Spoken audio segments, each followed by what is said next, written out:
পঞ্চগড় থেকে ছেড়ে আসা ঢাকা অভিমুখী আন্তনগর 794 পঞ্চগড় এক্সপ্রেস।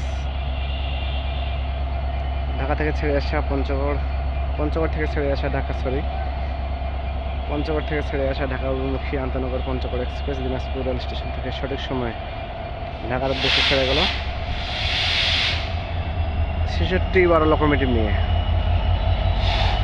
66-12 লোকোমোটিভ নিয়ে পঞ্চগড় থেকে ছেড়ে আসা ঢাকা অভিমুখী আন্তনগর Panchagarh express Dinajpur rail station থেকে ছেড়ে গেল।